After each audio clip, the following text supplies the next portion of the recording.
que eu fiz um plano da aula através de perguntas? Isso é outra coisa que tem me preocupado muito na minha prática docente nos últimos anos.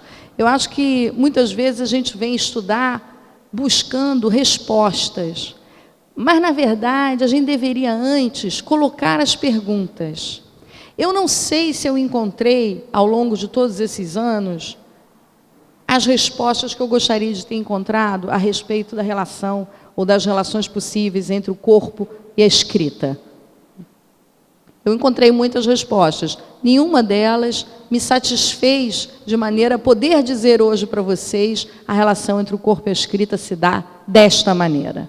A relação entre o corpo e a escrita se dá de muitas maneiras. Uma delas é através da representação ou da figuração da fome. É a que a gente vai discutir aqui hoje. Mas é importante perguntar. E eu acho que a gente tem pouco hábito de perguntar. Eu não sei porquê, eu tenho encontrado muito isso, né? A gente pergunta muito pouco.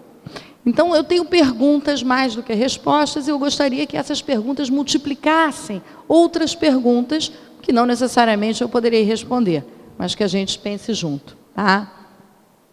Então, a gente vai começar por essa pergunta: qual seria, né, a relação entre o comer e o dizer, né? Qual a relação haveria entre a literatura e a fome? Porque, a priori, a gente, vamos dizer que nunca leu nada, nunca pensou sobre isso.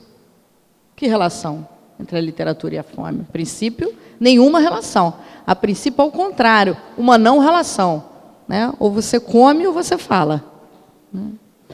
A representação literária da fome insere-se em qual contexto de discussão sobre o próprio da literatura? O que seria específico da literatura, né? Haveria algo que é próprio da literatura? O que a fome tem a ver com isso? É outra pergunta. Como a cultura e a literatura brasileiras vêm abordando essa questão da relação entre fome e literatura? De que maneira a nossa cultura foi tratando esse assunto, né? Somente uma literatura engajada falaria da fome? Quer dizer, aí a gente já está numa pergunta mais específica. Para chegar nessa, a gente já tem que ter entendido as outras, tem que ter passado pelas outras. E o que seria, efetivamente, uma literatura engajada, né? Então, vamos lá. De que modo o comer e o dizer se relacionam? A gente vai começar num ponto muito longínquo, né, de uma determinada leitura do Antigo Testamento, né? Como texto fundador, vamos tomar isso como metáfora de um texto fundador de uma cultura, a cultura ocidental. Nós ainda estamos nela. Mesmo que muito tenha se rompido, né, a cultura ocidental ainda é judaico-cristã. E, portanto, o texto do Antigo Testamento é lido, nesse sentido, como metáfora mítica, como metáfora fundadora da cultura ocidental.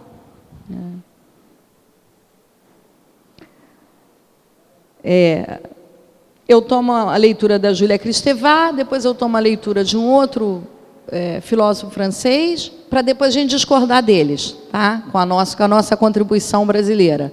Mas vamos partir lá da tradição clássica, né? Quer dizer, a princípio, né, a comida é aquilo que vai nos separar de Deus, porque a necessidade de comer é o que nos faz seres mortais, né? Quer dizer, aquilo que nos dá um corpo. No momento em que se tem corpo, se está exposto à vulnerabilidade ou à fragilidade de ter que comer, de ter que alimentar esse corpo. O corpo de Deus, ele foi depois, metaforicamente, um alimento para o nosso corpo carnal. Mas Deus não tem corpo. E no Antigo Testamento, né, e se a gente segue na tradição judaica até hoje, a figura de Deus nunca pôde ser representada. O cristianismo, sim, mas para os antigos, não. Na pintura religiosa antiga, não havia como desenhar a figura de Deus, porque Deus era incognoscível, não tinha figura, não tinha corpo. Então, a gente pode dizer que, realmente, né, aquilo que nos dá um corpo é o que nos distingue de Deus. Ter um corpo é ter fome, é estar vulnerável, estar aberto para precisar se alimentar e precisar, portanto, de alimentos.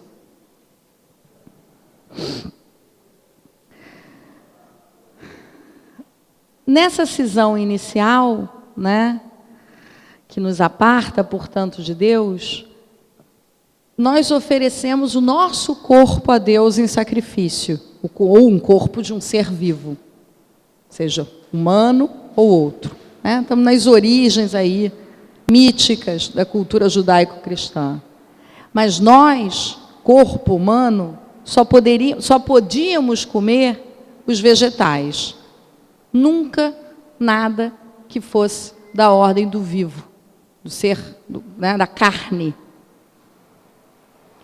Isso porque, seguindo o primeiro mandamento, não matarás. Quer dizer, a autorização para se comer a carne só vai aparecer no Antigo Testamento após um grande cataclismo, que foi o dilúvio, né?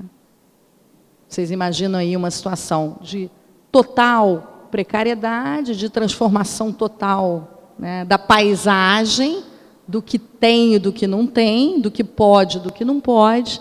E é a partir desse dilúvio, né, que o homem efetivamente passa a comer carne de outros animais.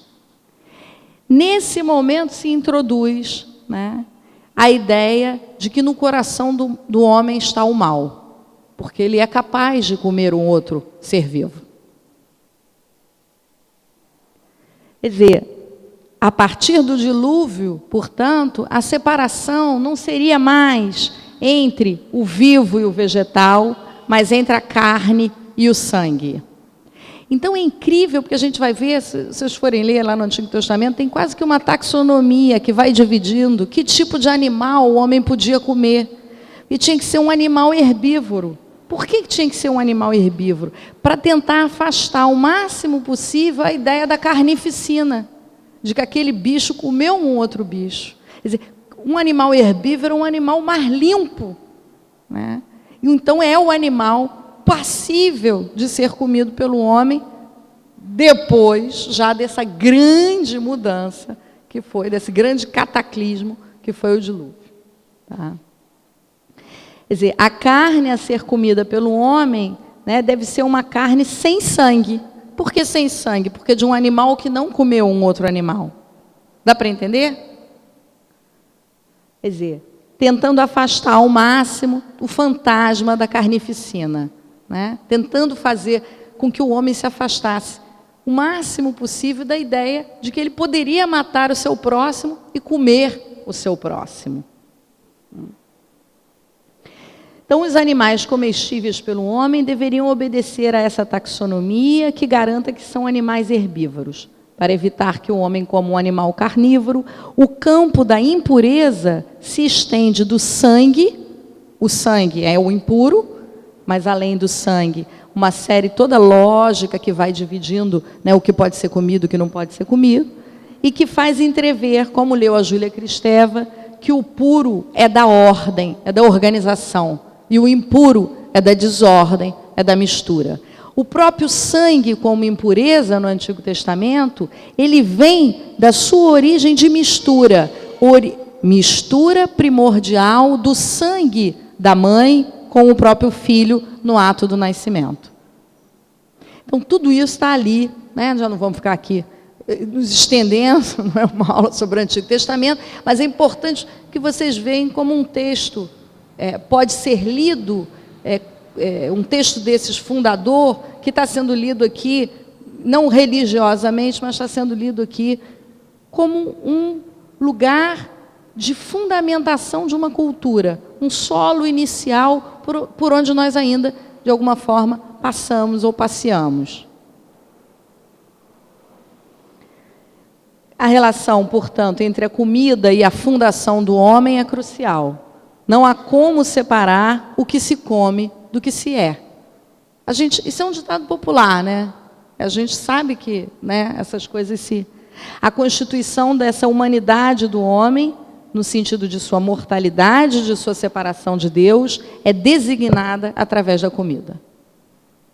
Ter um corpo é ter necessidade de comer e, portanto, é ser mortal, é ser diferente de Deus, é ser humano. Então, vocês veem que o que funda o humano, A ideia mesmo de ser humano é o que se come, é a própria comida.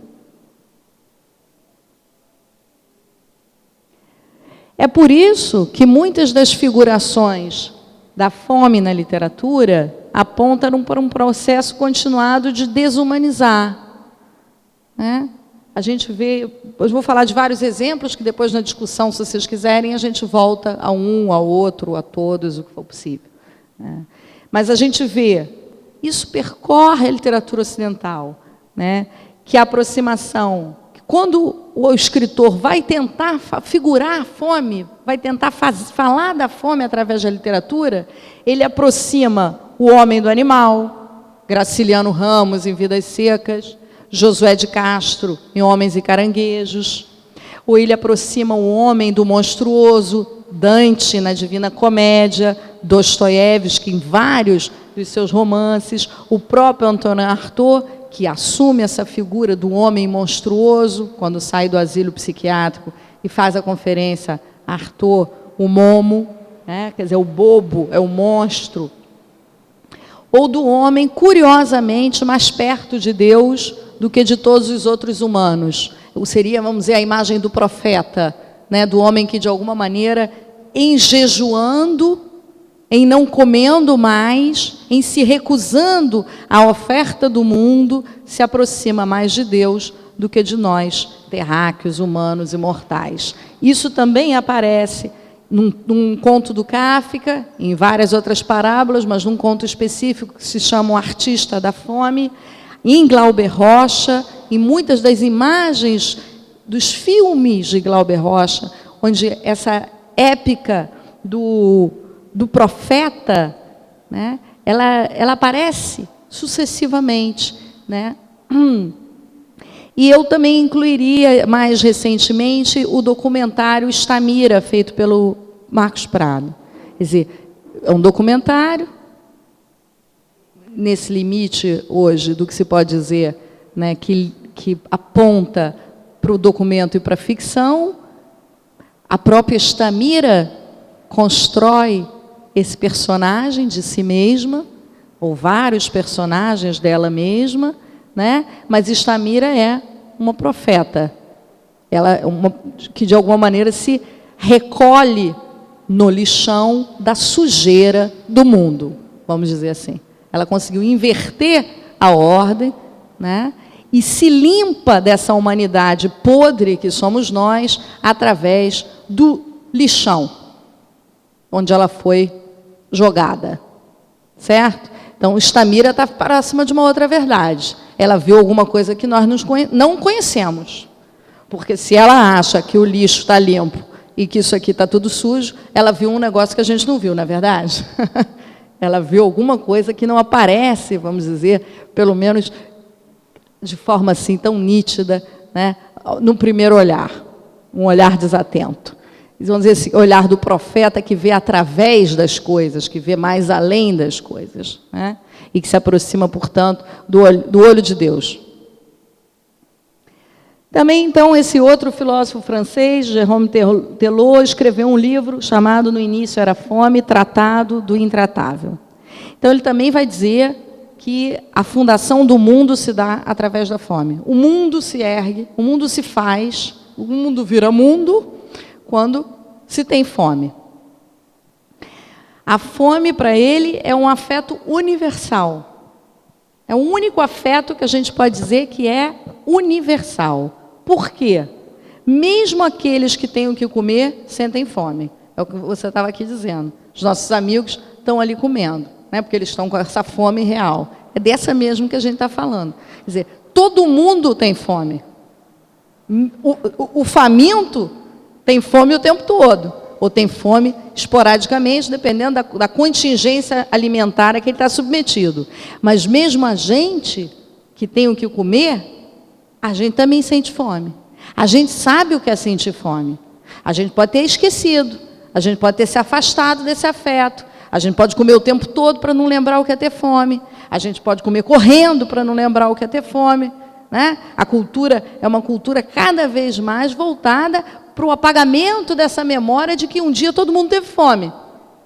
Fast food, inibidor de apetite, dieta, mas não vamos sentir fome porque a gente toma um remedinho, toma não sei o quê, e apazigua, ninguém sente quase mais nada, não é verdade? Então a gente vive ou num extremo ou em outro, né, tentando esquecer esse afeto primordial.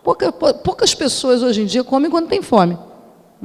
Ou come antes, ou come depois, mas aquilo não se percebe mais, esse ritual, né, de contato com o próprio corpo. Ou pelo menos assim gostaria, a cultura majoritária gostaria que fosse. Mas, ok, a gente pode dizer realmente, é um afeto primordial e é um afeto geral. Todo mundo tem fome, todo mundo já sentiu fome, todo mundo sabe o que é sentir fome, mesmo que não seja faminto. Há uma diferença, hein? Há uma grande diferença. Eu não estou negando essa diferença, não. Por quê? Para o filósofo isso se dá porque a fundação, né, do mundo se faz a partir da distinção entre o comível e o incomível. Tá, que nem lá no Antigo Testamento, só que ele está dizendo de outro jeito. Lá no Antigo Testamento a gente viu, olha, antes a gente só podia comer planta, porque o primeiro mandamento dizia não matarás. Então, se a gente comesse um bicho, a gente estava matando um ser vivo. Então, comia a plantinha, né? Todo mundo natureba. Depois, um cataclismo, um evento absurdo, e o homem se aproxima mais disso que seria o mal no seu coração, né? E passa a comer alguns animais, ainda respeitando de forma rígida a lógica, a taxonomia de serem animais herbívoros, etc. Aqui ele diz, olha, um mundo se funda no momento em que eu sei o que é comível e o que é incomível. Enquanto eu não sei o que é comível e o que é incomível, eu não tenho um mundo. Eu estou jogado no mundo. Muitas vezes a gente, né, as preocupações que temos, às vezes, com os bebês muito pequenos, né, quando a gente joga, porque eles ainda não têm um mundo. A gente os colocou no mundo, mas eles ainda não têm um mundo. E não é à toa que tiver pela frente vai para a boca. Né? Essa distinção entre o que é comível e o que é incomível, ela não se dá, vamos dizer, naturalmente. Ela se dá no seio de uma cultura. No entanto, e essa é a crueldade da fome, por isso o Antigo Testamento já anunciava o primeiro mandamento, não o matarás, eu posso comer a carne do próprio filho. Se eu imagino um desses filmes horrorosos, que o avião caiu, todo mundo morreu, não tem comida, e tem aqueles corpos, eu vou comer a carne do filho, mas eu não vou comer o tecido da minha camisa. Eu sei que o tecido da minha camisa não alimenta a minha fome, não é comível. Quer dizer, a distinção entre o que é comível e o que é incomível não é necessariamente o que nós gostaríamos que fosse. Né? É claro que a gente pode dizer, eu preferiria comer o tecido da minha comida e não a carne do meu filho. No entanto, há algo intrinsecamente cruel, né? A verdade da fome. E é isso. O tecido da sua camisa, isso está na passagem do Inferno do Dante Alighieri, né, da Divina Comédia, não mata a fome. A fome instaura, portanto, nomear o mundo. Eu preciso dizer, isso se pode comer, isso não se pode comer. Ou seja, é afetado pela fome que eu tenho que falar, que eu tenho que escrever, que eu tenho que dizer para as pessoas o que pode comer e o que não pode comer. É essa verdade cruel até da fome que vai trazer a necessidade, né, de se criar, de se instaurar um mundo. Eu sou forçado a falar porque tenho fome.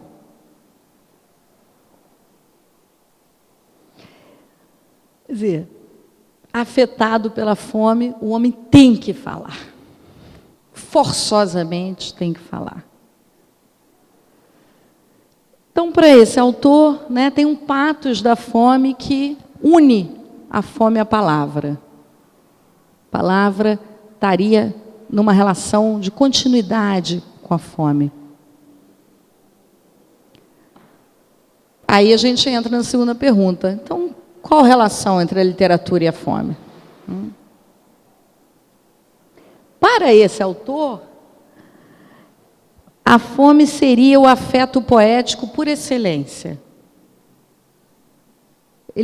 Por isso o artista da fome do Kafka é um jejuador. O jejuar e o poetar, digamos assim, têm uma origem mítica comum. De alguma maneira, há uma recusa ao mundo, né, tanto num quanto no outro.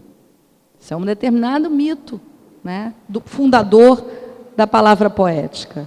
Quer dizer, o jejuador seria aquele que, de alguma maneira, rejuntaria essa força da palavra à da fome, a verdade da fome, como se ele pudesse proferir a coisa em si, o próprio verbo.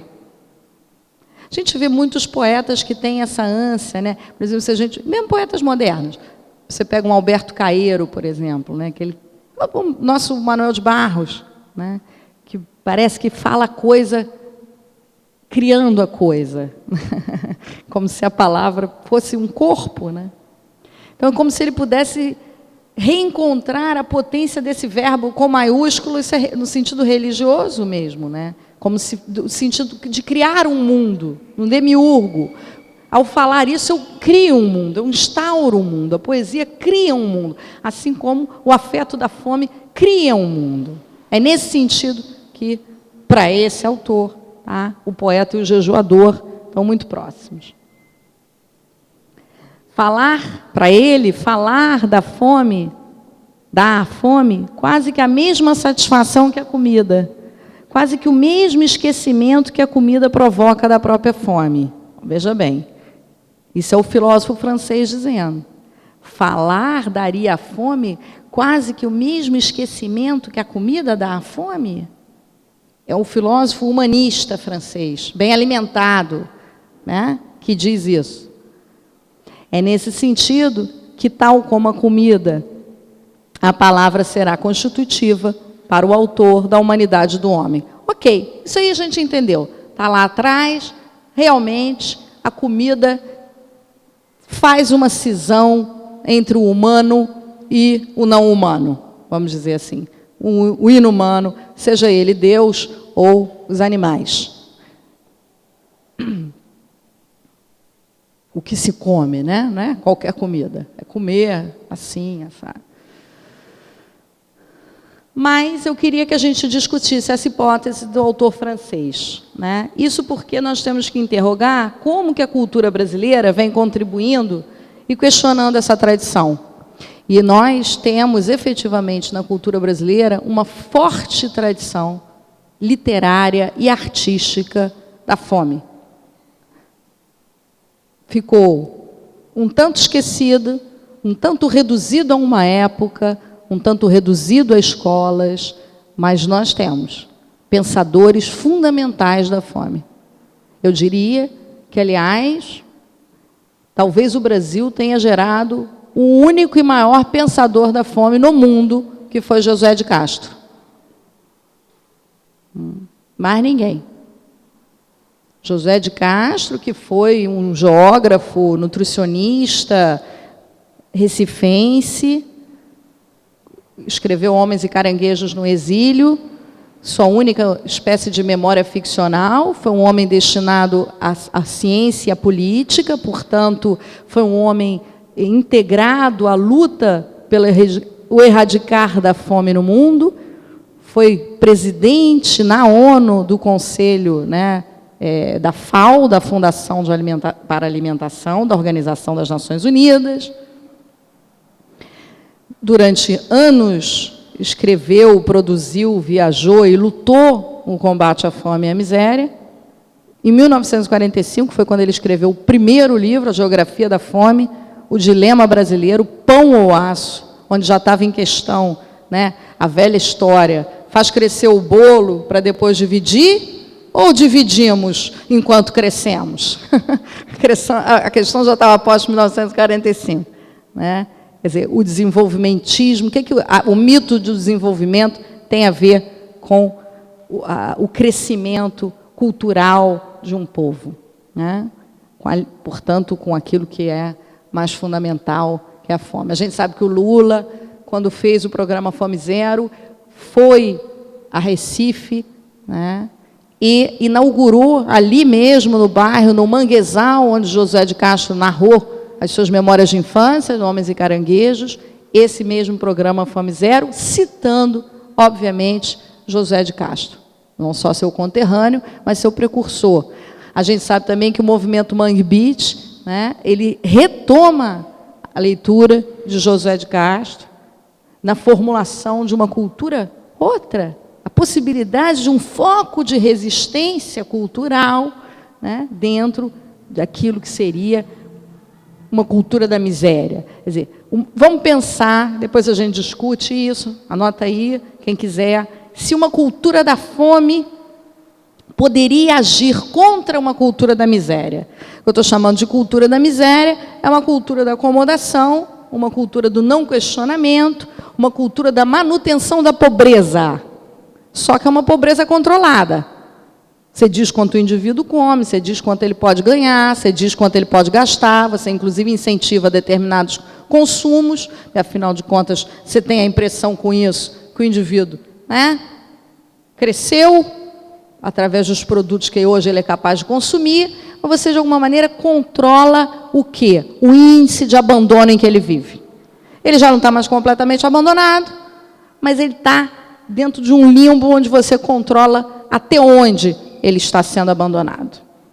Essa é a cultura da miséria, é a cultura da manutenção da pobreza.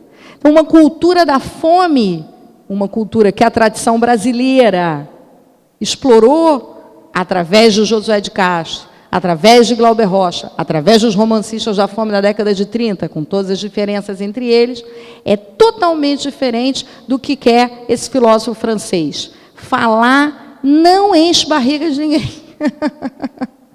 Eu não sou política, mas a verdade é essa, né? Não adianta. Há uma diferença fundamental que a cultura brasileira tem a dizer, né, nesse sentido, a Europa. E eles agora estão tendo que pensar sobre esse assunto, porque a miséria está chegando lá de um jeito que eles nunca viram.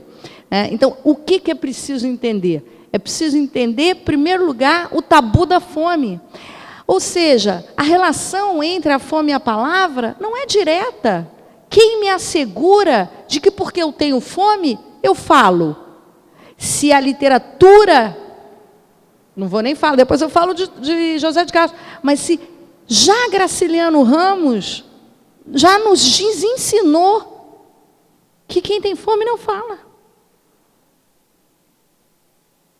Se Glauber Rocha foi dizer que justamente a gente não falava porque a gente tinha fome.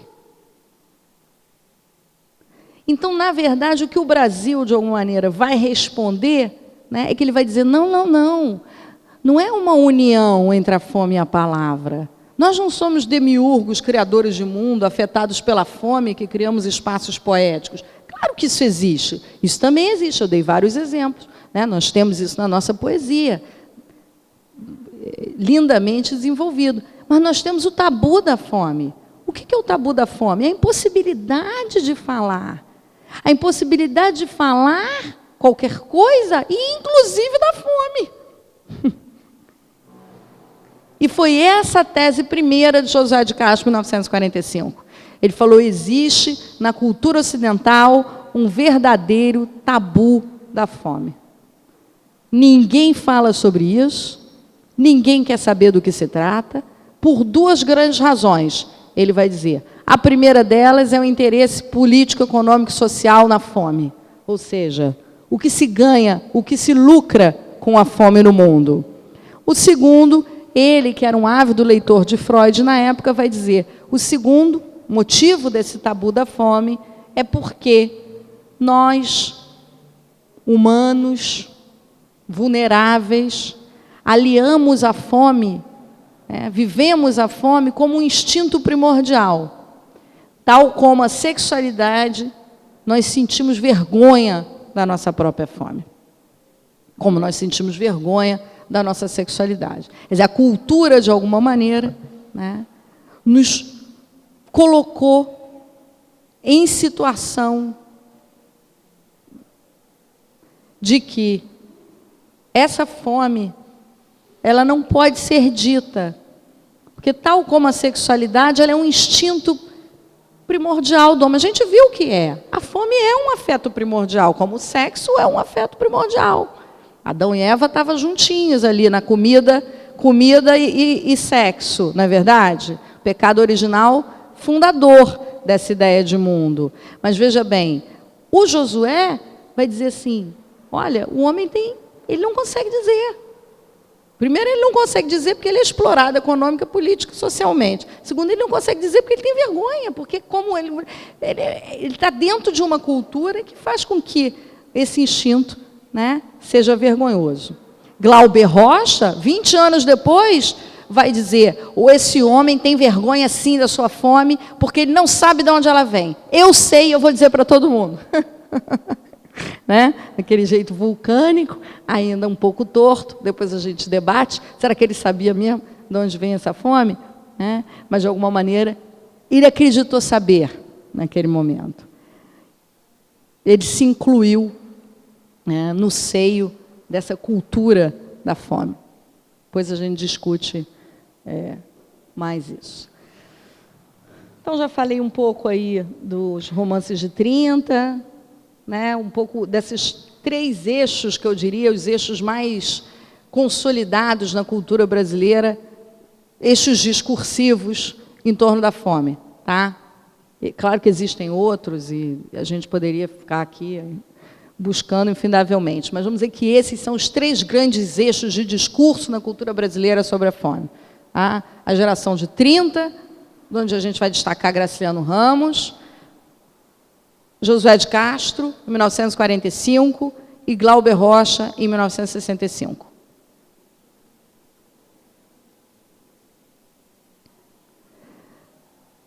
Essa carta eu trouxe no ano passado, quando eu vim aqui, né? Porque eu acho que ela continua sendo extremamente atual, e eu acho que essa carta, para mim, ela exemplifica como Graciliano Ramos ele se diferencia de outros escritores do seu tempo. Vamos dizer que todos tinham a mesma preocupação, qual seja, vamos mostrar para o Brasil que ele não sabe. Olha, esse pessoal lá do Sul está achando que sabe alguma coisa, vamos mostrar para ele como é que a gente está vivendo aqui há anos. O que é, né? O que é viver no sertão, o que é viver no Nordeste, como é que as famílias crescem, como é que o povo migra, como é que o povo passa de um lugar para o outro, como é que trabalha nas fazendas, como é que é explorado. Vamos contar um pouco das secas, ninguém sabe das secas, vamos contar um pouco como é que a gente fala, com que jeito a gente fala, que palavra a gente usa.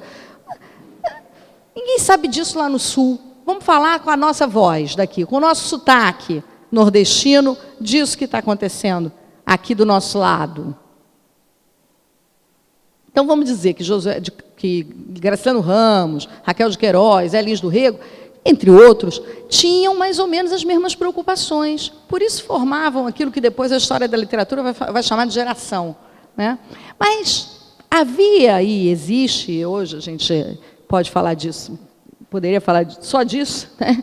Diferenças muito grandes entre projetos literários de um e de outro. Eu não vou discutir isso aqui, eu vou apenas mostrar, através dessa carta, o que eu entendo ser a diferença que o Graciliano Ramos já aponta naquela época. Alguém quer ler? Porque eu estou cansada da minha voz.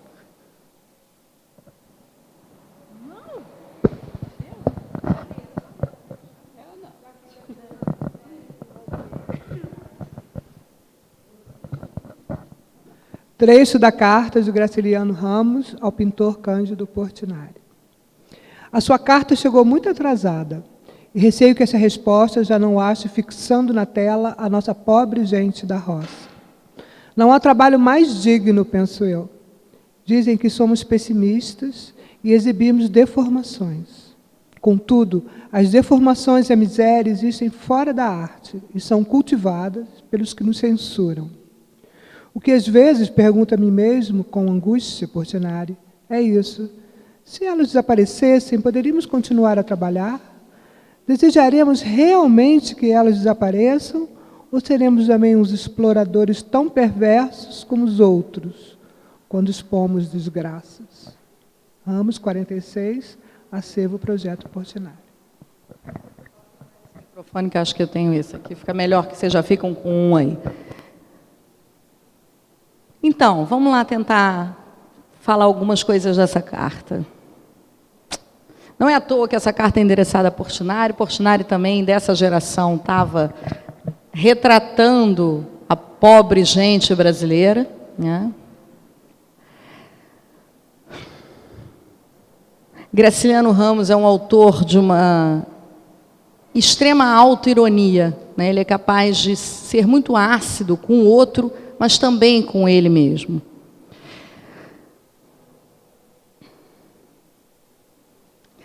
Em primeiro lugar, ele diz que eles exibem deformações. Se vocês quiserem, depois eu mostro o quadro do Portinari para vocês. Isso na arte é mais visível, mas é claro que a gente já tinha falado antes que a figuração da fome na literatura aparece aproximando o homem do animal, o homem do bárbaro, o homem do selvagem, o homem de Deus, o homem do louco, o homem do monstro, quer dizer, o homem de tudo aquilo que não é homem, né? Então, a gente entende, né, que ele usa esse termo deformação, que é algo que aparece de maneira muito clara na pintura de Portinari.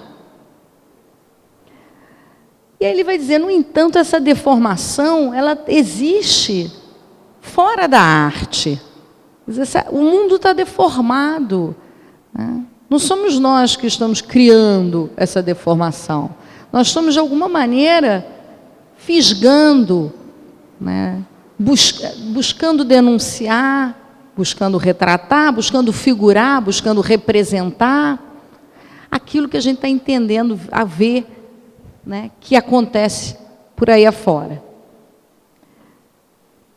Só que a carta continua. Se ela parasse aí, estava tudo ótimo, né? Olha só, o escritor dizendo o que ele faz, trocando com seu amigo, né, incluindo a sua arte no seio de outras artes dessa mesma geração.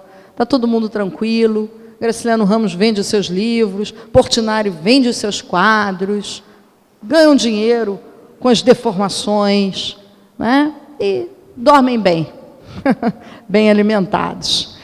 Mas, na verdade, Graciliano Ramos vai lá e introduz um elemento, que é a angústia, né? Uma angústia que, no caso de Graciliano Ramos, a gente sabe que foi vivida de forma muito radical, né? Não só nos 4 maços de cigarro Selma por dia, como também na experiência que ele viveu na cadeia, na forma como ele se entregou a essa experiência e a sua posterior narrativa Memórias do Cárcere.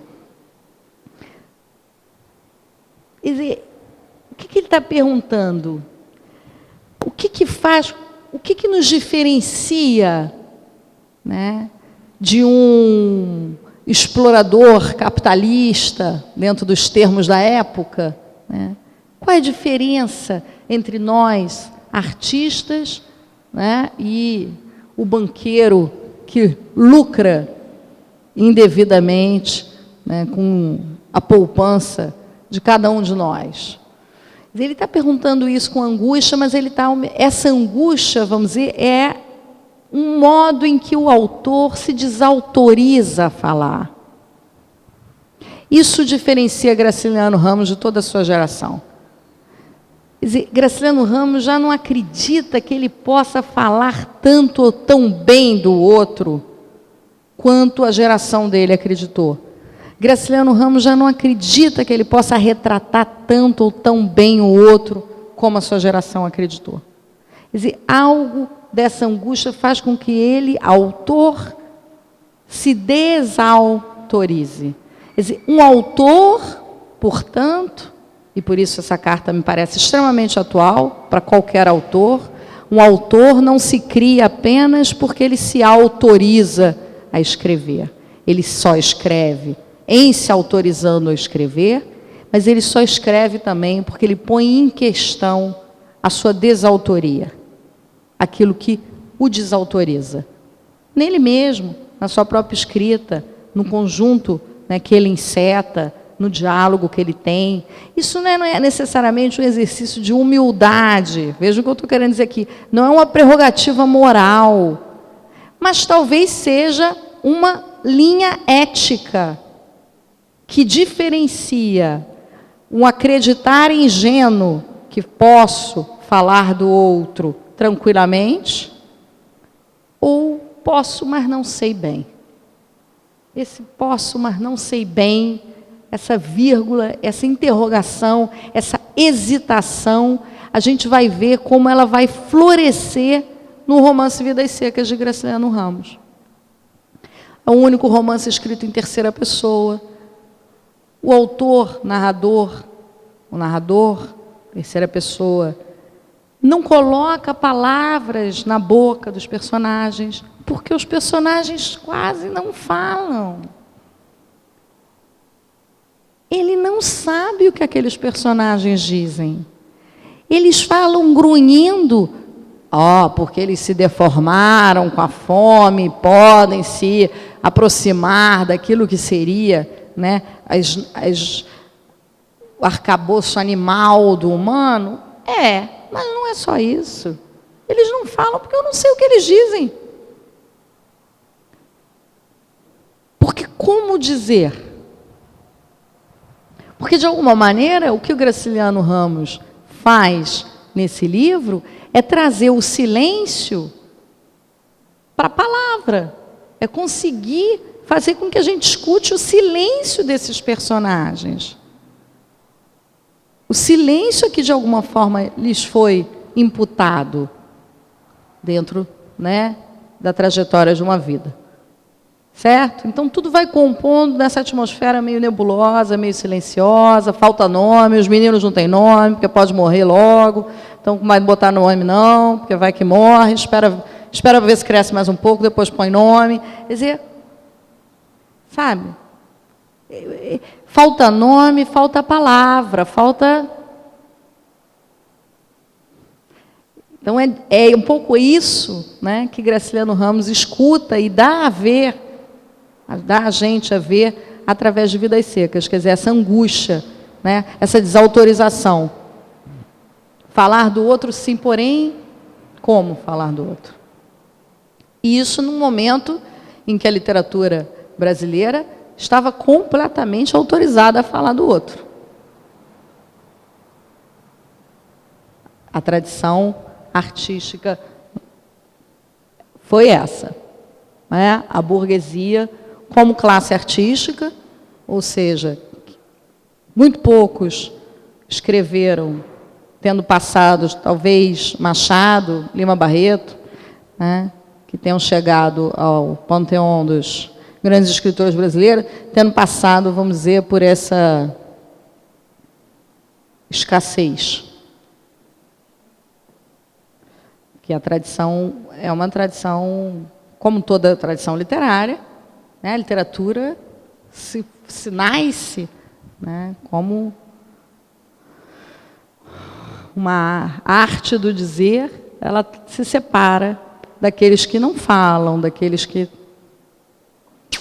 foram alijados dessas possibilidades. Então, nesse sentido, toda a tradição artística ela é burguesa. Mesmo antes desse termo ser cunhado.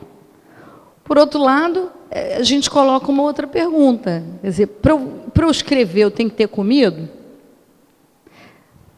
O único caso que a gente conhece, com Stamir a gente teve 2, mas o único caso que a gente conhece na literatura brasileira de alguém que escreveu sem ter comido foi Carolina Maria de Jesus, que vocês devem ter visto, eu falei no ano passado, se alguém quiser, depois a gente conversa sobre ela.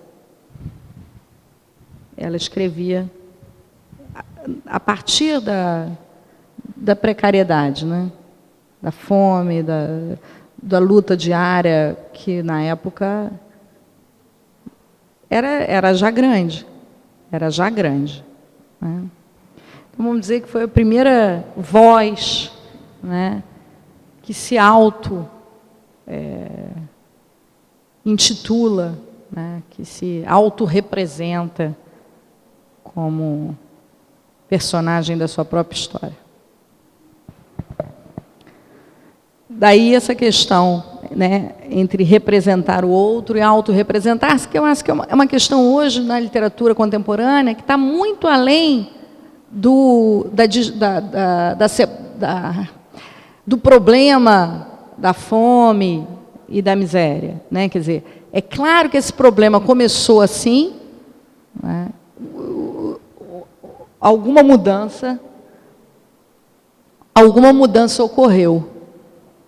Alguma mudança ocorreu que fez com que aquela angústia de Graciliano Ramos fosse contaminando uma série de outras pessoas, uma série de outros intelectuais, aqueles que tinham a palavra, aqueles que falavam, aqueles que faziam.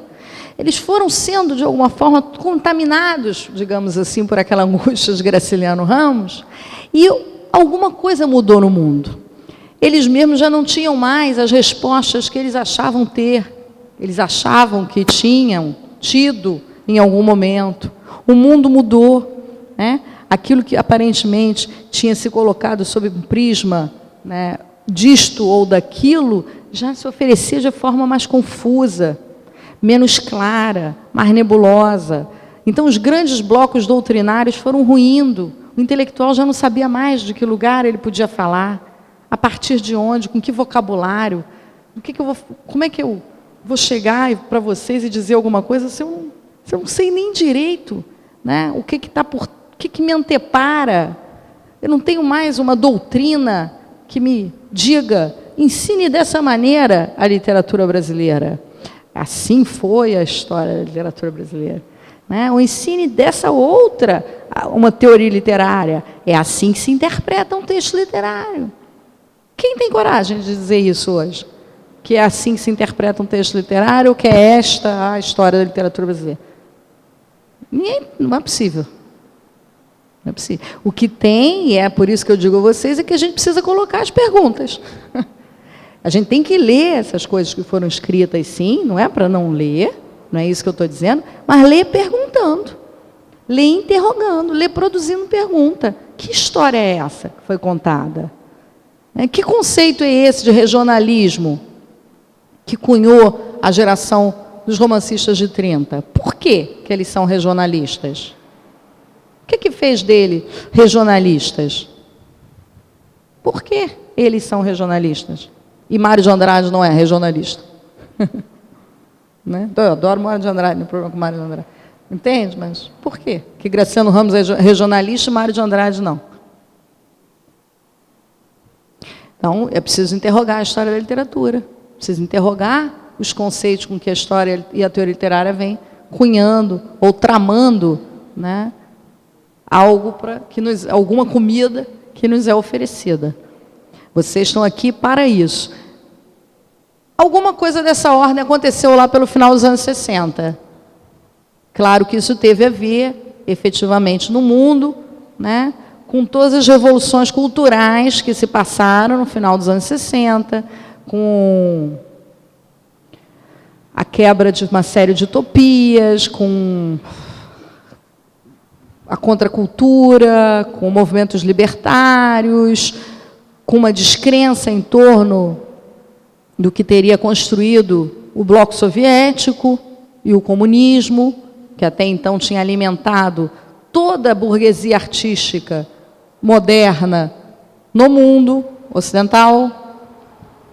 Não tinha um artista, bom, a não ser que fosse de direita, né? Mas se não fosse de direita, era certamente inspirado, de alguma forma, pelos ideais comunistas. E ideais comunistas, eu estou querendo dizer, como não necessariamente filiados ao Partido Comunista. Graciliano Ramos não era filiado ao Partido Comunista, foi preso pelo governo de Getúlio Vargas sem ser filiado ao Partido Comunista. A questão não é partidária, a questão é um ideal de justiça, né? Aí, sim, tem a ver com a denúncia da fome, com a denúncia da pobreza, acreditando que outra... José de Castro era um humanista. O conceito de revolução de José de Castro era um conceito humanista de revolução. Ele, pelo contrário, tudo que ele queria evitar era que houvesse uma grande revolução, para que a fome pudesse ser apaziguada de uma forma calma, controlada, porque ele entendia que a revolução ia ser uma guerra. Ele achava que, do jeito que a coisa ia, a gente ia chegar com 3/4 da população no mundo faminta, e isso ia ter uma guerra mundial. Era o que achava José de Castro. Então, ele entendia que era necessário um outro tipo de articulação em torno dessa questão, mas não necessariamente através de uma revolução que mudasse todo o regime e estado das coisas.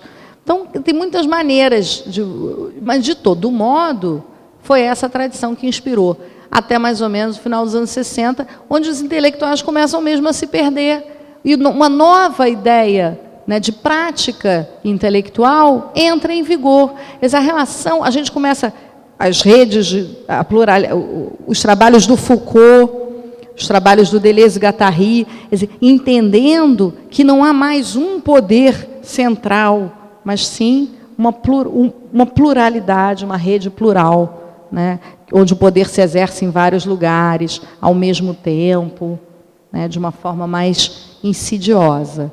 Então, tudo isso foi fazendo com que essa mentalidade fosse mudando e a gente fosse perdendo os esquemas antes mais rígidos que nos autorizassem a dizer isso é aquilo, aquilo é aquilo. Nós fomos sofrendo de um rebaixamento de certezas. E nós vivemos ainda hoje sob o efeito, né, desse rebaixamento de certezas. Isso será sempre assim, nunca foi, sempre o sujeito está atado a essas frases que calcaram muitas das teorias até os anos 60, começam a ruir a partir daí. E a partir daí também, outras aglomerações, outros modos de comunidade começam a se fazer. E aí o intelectual já não está mais fora daquilo, a luta começa a ser local, e o que há é a possibilidade de um encontro, de parceria, de um encontro, de uma conversa, de um encontro, né? Mas não mais uma verdade que é dita, né, para ser convencida ou para convencer alguém, um caminho que deve ser seguido. Mas um caminho a ser construído a partir de um encontro, onde a contribuição de uma prática com uma teoria, ela se dá num ponto específico, localizado, e não mais geral, universal, que sirva para todos, etc.